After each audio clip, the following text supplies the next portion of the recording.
Chères Guadeloupéennes, chers Guadeloupéens, en cette nouvelle année 2025 qui commence, je vous adresse mes vœux de bonheur, de santé et de réussite pour vous et vos proches. L'année 2024 s'est achevée pour nos concitoyens de Mayotte par le passage du cyclone Chido, faisant de nombreuses victimes et dont les conséquences ne sont pas encore complètement mesurables. Je tiens à exprimer toutes mes pensées de solidarité et de fraternité pour l'ensemble des Mahoraises et Mahorais touchés par ce dramatique événement. Lorsque l'on réside sur un archipel comme la Guadeloupe, soumis à des nombreux aléas naturels et qui a connu un drame comparable en 1989 avec l'ouragan Hugo, on mesure combien un phénomène cyclonique de cette intensité peut nous impacter, nous et nos familles. Se préparer ensemble à de tels événements est indispensable. C'est la raison pour laquelle, en 2025, nous organiserons plusieurs exercices qui mobiliseront l'ensemble des acteurs de la sécurité civile, mais également les services des collectivités locales, dont je tiens à saluer, à travers leurs élus, l'action exemplaire.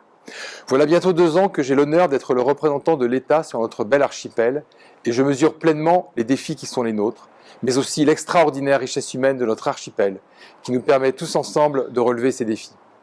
En 2024, notre résilience collective a été mise à l'épreuve.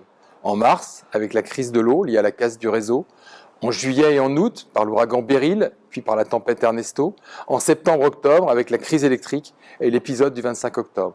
La mobilisation des services de l'État et des collectivités, mais surtout notre capacité collective à faire face à ces événements et à les surmonter, doit être saluée. Et je voudrais remercier chacune et chacun d'entre vous pour son sens de la solidarité, de la responsabilité et de l'intérêt général. Ces difficultés doivent retenir toute notre attention et ne doivent plus se reproduire. Notre souci premier doit être de protéger la population. Soyez pleinement assurés de mon engagement et de celui de l'ensemble des services de l'État pour anticiper, agir et être à vos côtés lors de ces situations de crise. D'autres événements marquants, mais aussi plus positifs, ont marqué 2024 et nous ont pleinement mobilisés. Je pense notamment à la saison du carnaval, pour laquelle je porte avec les forces de sécurité intérieure une attention particulière pour que cet événement soit un grand moment festif et exempt de toute violence. Au passage, le 15 juin dernier, du relais de la flamme olympique qui a traversé la Guadeloupe.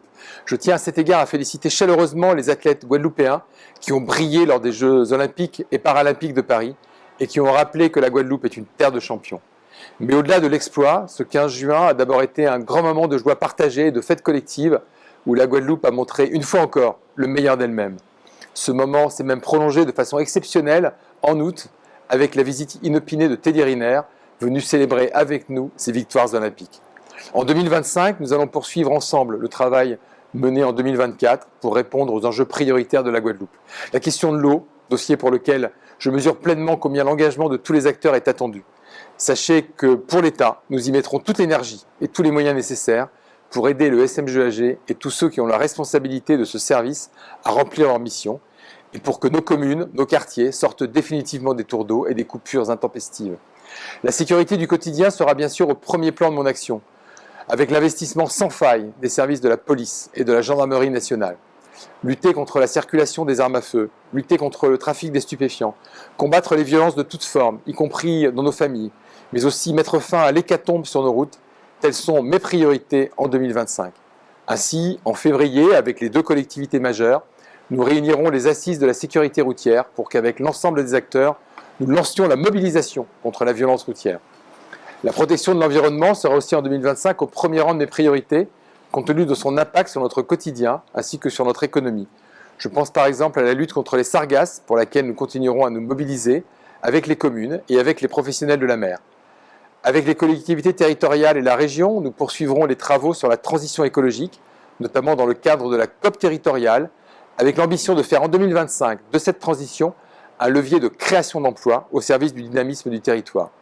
Les actions de cohésion sociale sont également au cœur de l'action de l'État, car notre mission, que nous partageons avec le département, est de veiller sur nos concitoyens les plus isolés et les plus en difficulté. En 2024, de nombreux dispositifs pour aller vers ceux qui en ont le plus besoin ont été lancés et ils prendront toute leur ampleur en 2025. Je pense notamment à la caravane des droits qui va poursuivre son tour de Guadeloupe et permettre d'aller à la rencontre de chacun pour une meilleure reconnaissance de ses droits sociaux, au lancement du plan cantine qui permettra d'améliorer la qualité de la pause méridienne de nos enfants, au contrat des solidarités conclu avec le conseil départemental qui prévoit de nombreuses actions pour lutter contre la pauvreté et aider ceux qui en ont besoin à retrouver le chemin de l'emploi. La mise en place d'une nouvelle géographie des quartiers prioritaires pour renforcer nos actions en faveur de ceux qui connaissent des difficultés personnelles ou économiques. Il s'agit d'enjeux cruciaux pour ceux que la vie a parfois malmenés et pour travailler à une société plus juste. Et je voudrais ici remercier tous les acteurs institutionnels ou associatifs qui œuvrent au service des autres. On ne dira jamais assez combien leur action est indispensable et aide à vivre dans un monde plus solidaire et plus fraternel. Pour ces dossiers, comme pour les autres enjeux du territoire, nous agirons, comme en 2024, de concert avec les collectivités, notamment avec la région, avec le département, avec l'association des maires de Guadeloupe, pour vous apporter des solutions concrètes. Je terminerai ce message de vœux en reprenant les mots du président de la République.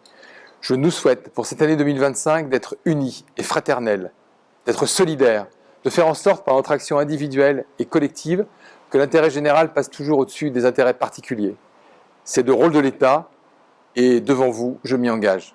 Chères Guadeloupéennes, chers Guadeloupéens, je vous renouvelle tous mes vœux de bonnes et heureuses années pour 2025.